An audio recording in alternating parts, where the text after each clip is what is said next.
ये कथा सारम मम कर्ण रसायनम। सूत जी के शब्द की मैं व्याख्या आपके बीच में कर रहा हूं। इसलिए हमारी कथा सबसे थोड़ी अलग है। किसी से तुलना मत करना कि वो कथा ऐसे करते हैं, ये कथा ऐसे करते हैं। हमारी कथा सबसे हटके चलेगी, से हटके ही रहती है। यहां बैठने के बाद जो ठाकुर बुलवा लेता है, हम नहीं बोल रहे हैं, वो प्रेरणा कर रहा है। आनन रहित सकल रस भोगी, बिनु वाणी वक्ता बड़ जोगी। बिना वाणी के वो बोलता है। कथा तो बहुत सुनी है, अब तो व्यवहार में उतरे हैं, व्यवहार में उतरे। हमने कई बार कहा कथा में, एक पुलिस वाले के घर चोर गया तो चोर जाके किवाड़ खोला, कमरा खोला, पत्नी ने जाग गई। पत्नी ने पति को कहा, अरे वो चोर आया घर में, कि सो जा, मुझे मालूम है, मैं जानता हूं। पत्नी ने सोचा पुलिस वालों के पकड़ने का तरीका होगा।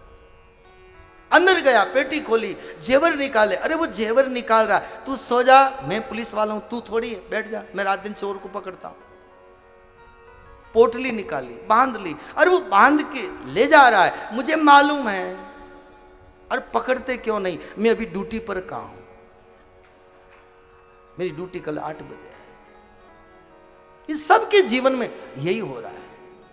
रामायण की जानकारी सबको है, भागवत की जानकारी सबको है, गीता की जानकारी सबको है, लेकिन लुट रहे हैं, पूंजी खत्म हो रही है, नुकसान हो रहा है। समय बहुत बीत गया है, अब समय बहुत कम रह गया है, जीवन वृथा चला गया है। बाकी हुई को संभाल ले, संभाल ले। हम देहातों में नहीं कहते हैं, पहले माता बहनें कुएं में बाल्टी से पानी खींचती थी, आजकल तो परंडे पे टूटी लगती है, खड़ी खड़ी रसोई बनती है, खड़े खड़े बर्तन साफ होते हैं। इसलिए घुटनों में दर्द भी शुरू हो गया, इसलिए कमर में दर्द भी शुरू हो गया। इस सब बीमारियों ने निमंत्रण दे दिया हम लोगों ने।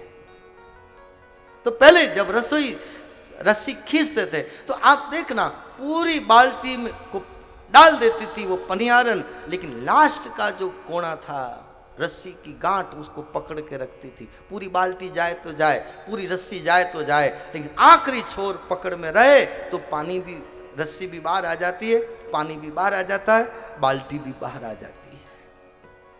और वो लास्ट छूट गया तो रस्सी भी गई, बाल्टी भी गई, पानी नहीं आया। फिर वो मशक बलई लाते थे, वो कांटे वाली ने उसको डालते थे, न घुमाते थे, न फिर बाल्टी आती थी बाहर। अरे सारी जिंदगी निकल गई, कोई बात नहीं, आखिरी का जो बचा हुआ समय है वो हमारी जिंदगी मुट्ठी में रहे तो उससे भी हमारा कल्याण हो सकता है। इसका कहने का ये भाव, बीती ताई बिसार दे, आगे की सुध ले। जो बीत गया सो बीत गए, कौन उसका पीछा करे। गाड़ी चली, कितना किलोमीटर चली, कितना डीजल खा गई, पीछे धुआं उड़ गया, आगे का देखो। बीती ताई बिसार दे, आगे की सुध ले। सावधान करे, उसका नाम है कथा।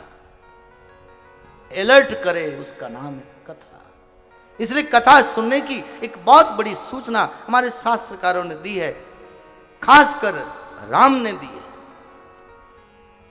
हे शबरी जी सुनो, मैं तुम्हें जो कह रहा हूं, मेरा शब्द कोई बेकार नहीं है। एक एक शब्द को ध्यान से सुनना। और शबरी जी को क्या कहा, नवधा भगति कहूं तो ही पाई, सावधान सुनो धरु मन मान। सावधान होके शबरी जी सुनना, और ऐसे इधर सुन के इधर मत निकाल लेना। सावधान सुनो धरु मन माई, यह सूचना, अलर्ट। सुनना, लेकिन उसको फिर गुनना। सुनते हैं, उसमें से कोई शब्द सेलेक्ट करो, सुनो। मोबाइल में होता ना सेलेक्ट ऑप्शन, फिर सेलेक्ट करो ऑप्शन जो मांगो वो। पहले सुनना। श्रवण सुजस सुनि आयो, प्रभु भंजन भववीर, त्राई त्राई आरत हरन शरण सुखद रघुवीर। मैं कानों से सुन के आया हूं, कथा सुने, इसलिए कहा जिनके श्रवण समुद्र समाना। हे राम तुम कहां रहते हो, जिनके कान समुद्र के समान हो। देखो ऊपर चढ़ करके छोर नहीं है समुद्र का।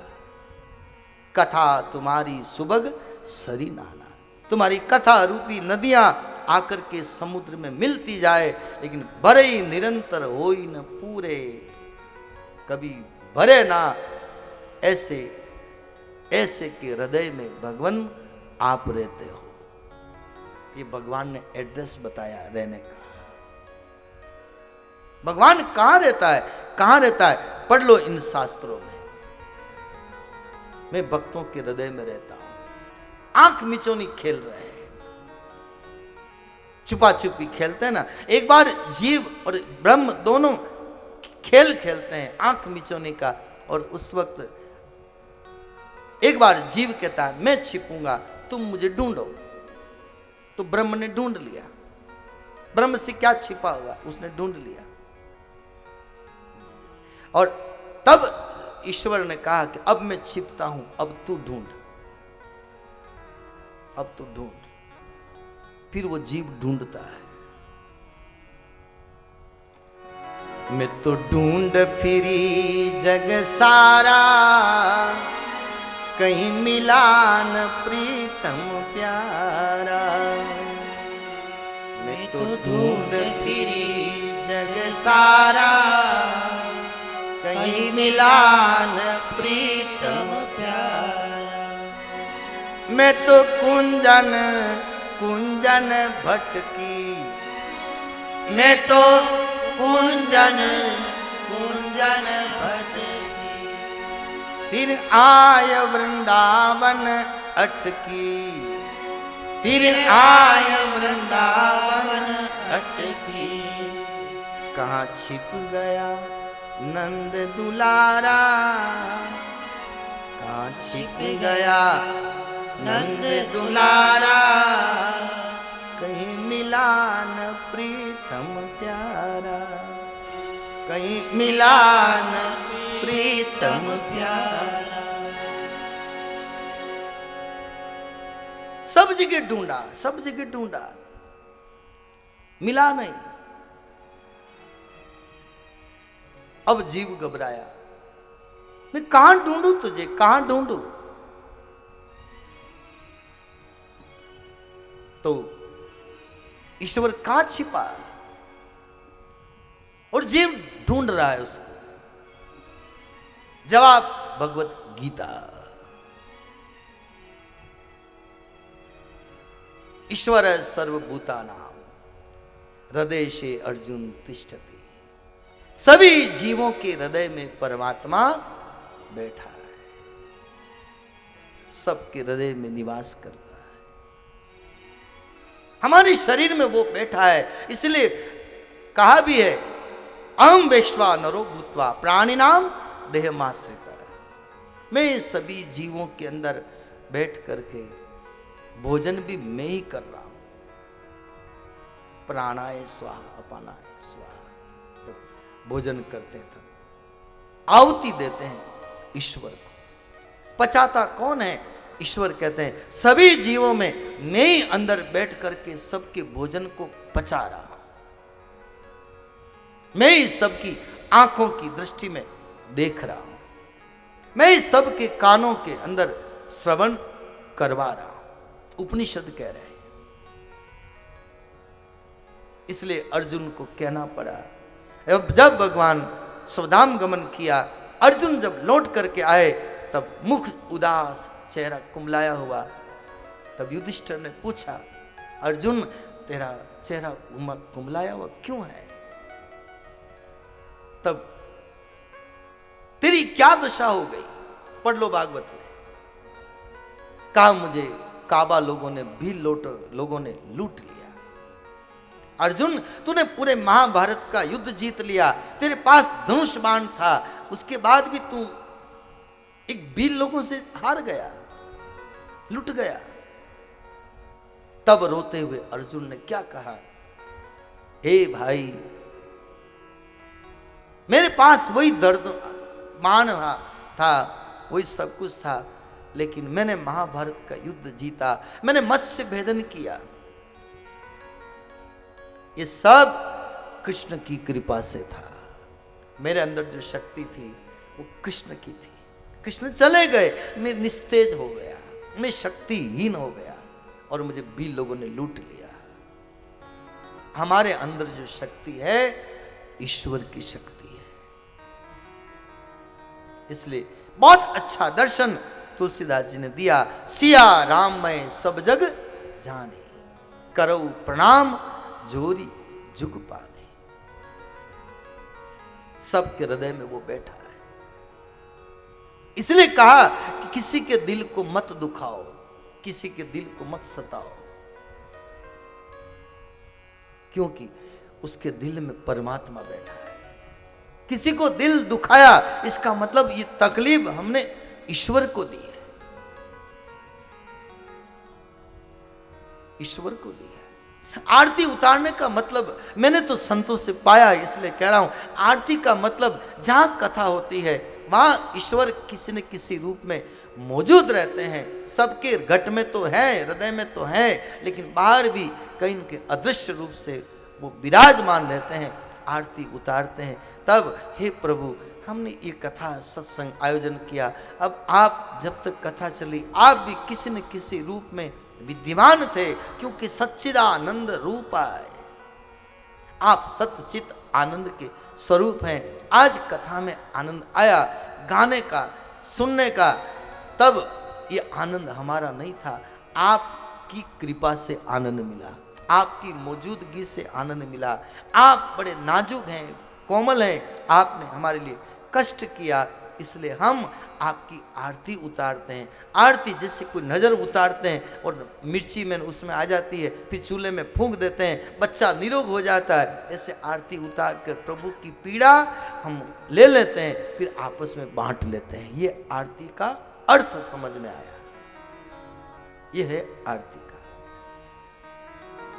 हम परमात्मा का दुख लेंगे तो परमात्मा हमारा दुख लेगा। किए जा तू जग में भलाई के काम, तेरे दुख दूर करेंगे राम। हम किसी का दुख समझें, ये धर्म की परिभाषा मुझे तो रामायण से समझ में आई। क्या लिखा है, परहित सरीस धर्म नहीं भाई, पर पीड़ा सम नहीं अधमाई, पर पीड़ा सम नहीं अधमाई। किसी के मन को दुखाने से बढ़कर कोई पाप नहीं, और किसी की मन को प्रसन्न करने से बढ़कर कोई पुण्य नहीं। बिल्कुल दो शब्दों में परिभाषा है। हम इतना ख्याल रखें,